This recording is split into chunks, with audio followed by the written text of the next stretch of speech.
여러분 안녕하십니까? 이번 편부터는 조경사를 좀 이야기해 볼까 합니다. 조경사라고 하면 문자 그대로 조경의 역사를 말합니다. 조경을 공부하는 사람들한테서 조경사는 아주 기초적인 지식이 되는데요. 조경사를 알아야 되는 이유가 뭘까요? 조경의 역사에서 나타나는 각 나라, 각 시대별 조경 양식이라고 하는 것은 여러 가지 복합적인 원인에 의해서 형성이 되죠.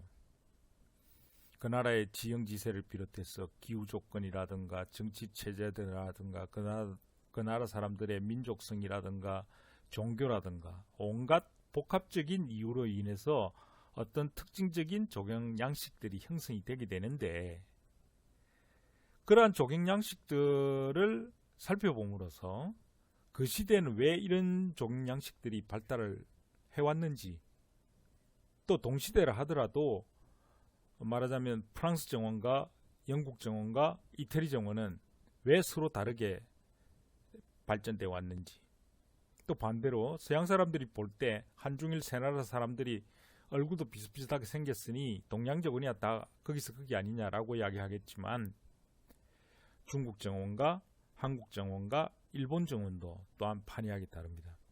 그 바탕에 깔려있는 원인이 무엇인지 이런 것들을 살펴보고, 그를 통해서 우리가 앞으로 조경 설계를 한다든지 시공을 한다든지 조경 관리 작업을 할 때 그 바탕에서 배워왔던 아이디어들이 새로운 양식을 만들어내는 그 원천이 될 수 있기 때문에 조경사를 공부한다는 것은 굉장히 중요한 지식의 보고가 된다, 이런 말씀을 드릴 수가 있겠습니다. 그래서 지난 편에서 각 나라의 조경 양식이 어떻게 다르고 또 왜 다른지를 설명을 드렸는데요. 구태익의 조경 수업 5번째, 정원이란 무엇인가, 이 편을 한 번 더 참고로 보시고 조경사 공부를 시작해 보시는 게 좋을 것 같습니다. 네, 고대 4대 문명의 발상지입니다. 여러분들이 중고등학교 때 배우셨을 겁니다. 이집트 문명, 메소포타미아 문명, 인더스 문명, 화마 문명 하는 것이 그들인데요. 이 고대 문명의 공통점이 무엇입니까? 공통점은 큰 강을 끼고 있는 평야지대에 발달했다는 것. 그래서 고대인들이 수렵과 채취의 야만 생활을 하다가 큰 강 주변의 비옥한 땅에 농사를 지음으로써 정착 생활을 하게 됐고, 농사를 짓는다는 것은 도구의 발달하고 직접적으로 관련이 있고, 정착 생활이라고 하는 것은 모듬살이를 위한 어떤 규율, 체제 이런 것들이 만들어져야 했기 때문에 비로소 문명이 시작되었다라는 이야기를 앞서 정원이란 무엇인가에 대해서 설명드리면서 말씀 올렸습니다. 하지만 최근에 이제 역사학자들은 또 다른 이론을 제기하기도 합니다. 문명이라는 것은 반드시 농사 짓는 농경 생활이 아니면 찾을 수 없다. 이것은 틀린 이야기라는 것이죠. 수렵 채취를 하던 사람들에게 있어도 그들 나름대로의 고유한 문명이 있었다라는 것입니다. 예를 들면 스키토타이 문명은 기마민족들이죠. 수렵 채취 생활을 하던 사람들인데, 이 사람들은 놀랍도록 정교한 금속 세공 기술을 가지고 있었다라는 것입니다. 그것은 문명이 아니라고 말할 수는 없는 거죠. 아무튼 그런 관점에서 볼 때 이론은 존재하지만 정원에 관해서 국한시켜서 보자면 정원의 발달은 농경생활과 직접적인 관련이 있을 수밖에 없다는 것입니다. 왜냐하면 수렵 채취의 야만 생활을 하던 사람들에게 있어서는 정원이라는 것이 의미가 없죠. 맨날 떠돌아다니는데 그 사람들이 어떤 장소에다가 자기 자신의 파라다이스를 꾸며놓고 감상할 여력이 없기 때문이죠. 그래서 정원에 관한 하는 농사짓기, 정착생활, 이로 인해서 사람들의 모여 사는 모둠살이가 시작됐고, 그때부터 주거라는 개념이 생기게 되고 주거가 안정되면서 정원도 발달하게 되었다 하는 것도 지난 편에 정원이란 무엇인가에서 설명을 드린 바 있습니다. 메소포타미아 문명부터 말씀드리겠습니다. 메소포타미아 문명은 기원전 4000년경에 아주 번성했던 문명이고, 수메르인들이 만든 인류 최초의 문명으로 알려져 있습니다. 근데 그 메소포타미아라고 하는 뜻은 그리스 말에서, 고대 그리스 말에서 메소라고 하면 뭐뭐 사이에 이런 뜻이라고 하고, 포타미아는 포타미노스에서 온 말이라고 하는데 그것은 강을 뜻합니다. 그래서 메소포타미아라고 하면 두 강 사이에 놓여져 있는 것, 뭐 이런 뜻이 되겠죠. 여기서 말하는 두 강이라고 하는 것은 유프라테스 강과 티그리스 강입니다. 아주 길게 늘어뜨져 있는 강인데요. 여러분들이 잘 아시다시피 여기는 이제 아라비아 반도니까, 아라비아 반도는 사막 건조기후입니다. 일교차가 굉장히 심하고 또 연간 강수량도 200mm 정도밖에 되지 않은 아주 척박한 조건이지만, 그러나 유독히도 이 유프라테스 강과 티그리스 강이 흘러가서 만나는 저 아래쪽에는 비옥한 토양이 퇴적되어서 농사짓기에 적합한 그런 조건을 갖추고 있어서 일찍이 수메르인들이 여기에 정착해서 농경 생활을 시작함으로써 인류 최초의 문명이 만들어졌다, 이렇게 알려져 있습니다. 오늘도 남아있는 그 흔적들로서는 다양한 도시국가들, 바빌론, 성경책에 나오는 바빌론이라든지 우럭, 수사, 니네베, 바그다드, 아슈르, 모술, 하투사, 이런 그 고대 유적들이 이 두 강을 사이에 두고서 번성했던 도시국가들의 흔적이 되겠습니다. 그런데 이 메소포타미아 사람들에게 있어서는 한 가지 걱정거리가 있는데, 건축 재료가 딱히 없다는 것입니다. 산이 없으니까 바위나 돌 같은 걸 구할 수도 없고, 또 나무가 없으니 목재를 구하기도 불가능한 것입니다. 그래서 이 사람들이 구한한 것이 뭔가 하면 지천에 널려있는 모래와 진흙을 이겨서 벽돌을 만들었다는 것입니다. 이 벽돌은 뭐 오늘도 건축 재료로 사용되고 있는 중요한 발명품이 되어 있죠. 근데 사실은 이 그 벽돌보다 더 중요한 것은 건축 구조에 있어서 아주 획기적인 발명을 이루었다라는 것인데, 그것이 바로 아치와 볼트 구조입니다. 이 아치와 볼트 구조를 말씀드리기 전에, 일반적으로 우리가 집을 짓는다고 하면 이런 과정을 거치는 것이 보통입니다. 우선 집 지을 땅을 평평하게 정지 작업을 하고 그 위에 이제 기초를 파서 기둥을 세웁니다. 그리고 기둥 위에다가 볼을 올려놓죠. 그래서 보 위에는 다시 지붕을 세우는 이런 방식으로 건축을 하게 됩니다. 가장 단순하면서도 견고한 구조로 가져갈 수가 있죠. 그런데 이런 건축물들은 단순하긴 하지만 한계가 있습니다. 그 한계가 뭔고 하니 장대 건축물을 지을 수 없다는 것입니다. 즉 웅장하고 거대한 건축물을 이런 방법으로는 지을 수가 없죠. 왜냐하면 기둥과 기둥 사이를 벌리게 되면 보에 미치는 하중을 견디기가 어려우니까 보와 천정이 무너져 내릴 수밖에 없는 거란 말이죠. 대개 이제 고대 건축물에서는 이런 장대 건축물은 신전이나 왕궁을 지을 때 필요한 기술들입니다. 그게 이제 어마무지하게 크게 지어놓고서는 권위를 과시하는 용도로 사용되어 왔기 때문에 그렇습니다. 우리가 잘 알고 있는 오늘날 남아있는 그리스 유적들을 보면, 그래서 이런 문제를 해결하기 위해서 내부에다가 내부 기둥을 이렇게 촘촘히 세우는 구조를 가져가게 되었죠.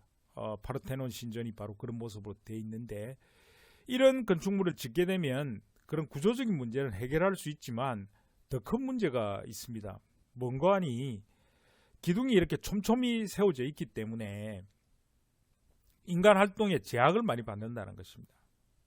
즉 오늘날 우리가 이제 날씨가 안 좋을 때 실내 체육관을 찾게 되는데, 실내 체육관에서 농구, 야구, 배구, 뭐 배드민턴, 수영장 이런 걸 지으려면 건물 내부에 이렇게 촘촘히 기둥이 박혀져 있다면 아무것도 할 수가 없죠. 바로 이런 문제를 획기적으로 해결하는 방법이 아치와 볼트 구조의 발명이라는 것입니다. 근데 아치라고 하면 반원형 모양, 무지개 꼴을 갖다 우리가 아치라고 부르죠. 근데 아치가 이렇게 이제 연속이 되면 우리는 이것을 아케이드라고 부릅니다.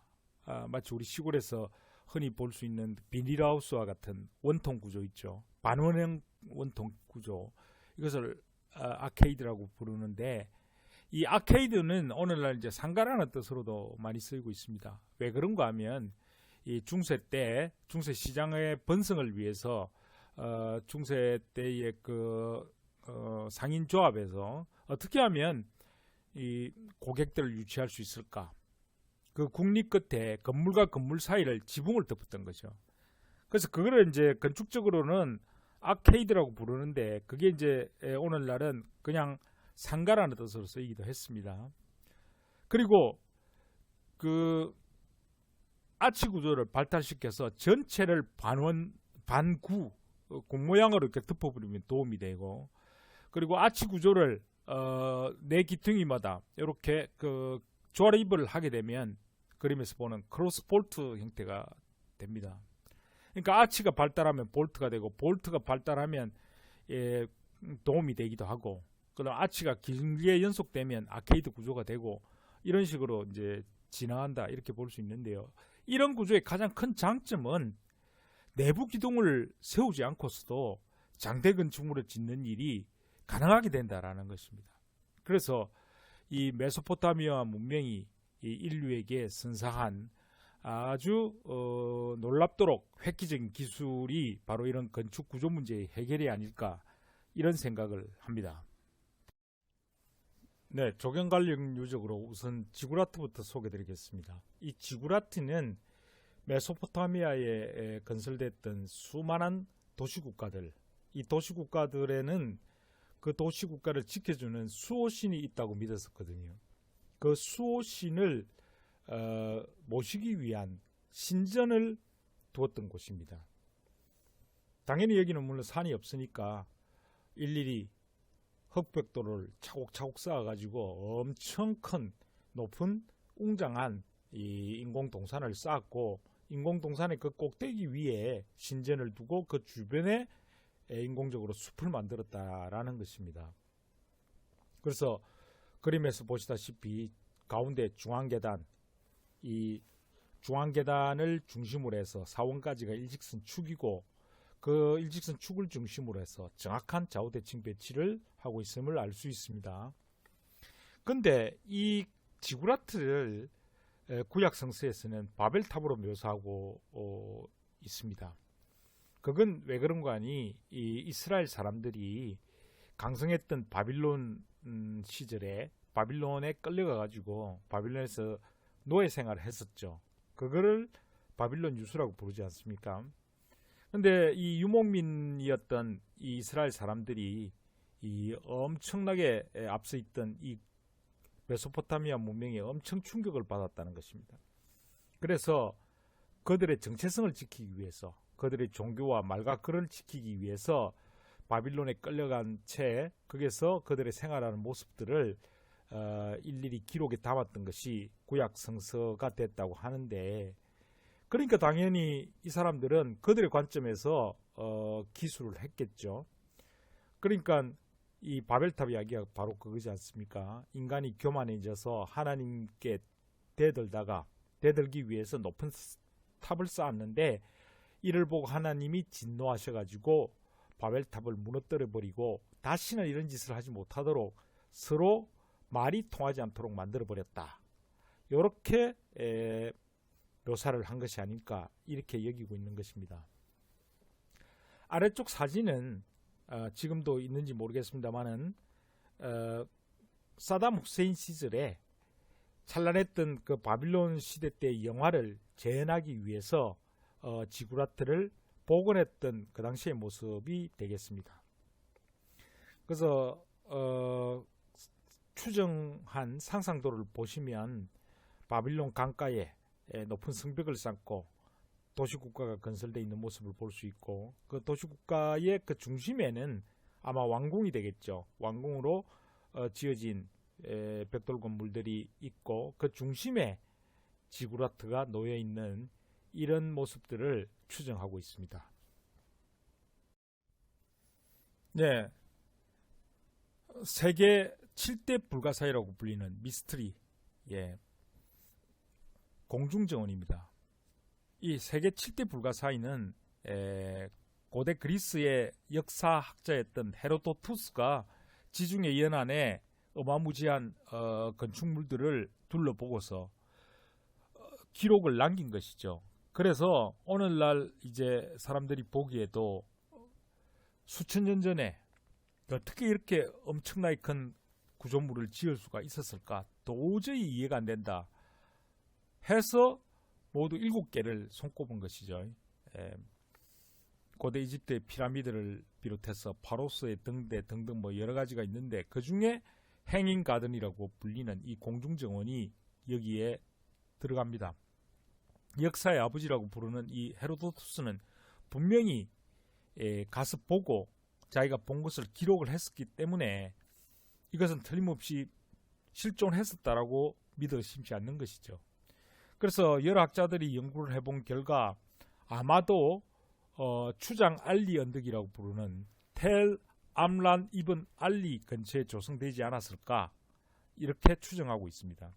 근데 이걸 만든 동기가 보면은 메소포타미아 문명의 최전성기를 이끌었던 신바빌로니아 시대 때 네부갓네자르 2세라고 하는 절대군주가 정략적인 결혼을 위해서 산악국가 출신인 메디아에서 아미티스라고 부르는 공주를 데리고 와서 결혼 동맹을 맺습니다.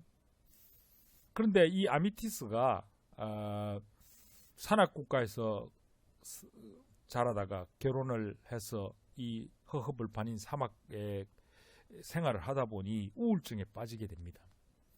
우리는 그 충분히 이해할 수 있습니다. 우리도 산악국가니까요. 산악국가라는 것은 봄, 여름, 가을, 겨울이 뚜렷하고 사계절 변화가 있고 봄이면 꽃이 피고 가을이면 단풍이 들고 새가 지저귀는 이런 자연이 풍만한 곳에서 살던 사람이 1년 사시사철 변화가 없고 모래바람만 휘날리는 이곳에 시집을 왔으니 우울증, 향수병에 걸리지 않을 수가 없는 거죠. 그래서 밤마다 울고 질질 짜는 이 그 왕비를 위해서 네부갓네자르 2세가 큰 결심을 합니다. 좋아, 그렇다면 내가 직접 산을 만들어주면 될 거 아니냐, 그런 것이죠. 그래서 좀 전에 보셨던 그 지구라트를 조성할 때의 모든 기법들이 여기에 다 동원이 됩니다. 그리고 이 그림에서 보시다시피 이 테라스마다 층층이 식재를 하고 물을 주어서 인공적으로 관수를 해서 가꾸었으리라고 보는 것입니다. 그래서 여기도 다 아까 보신 아치 구조와 볼트 구조가 사용됐었죠.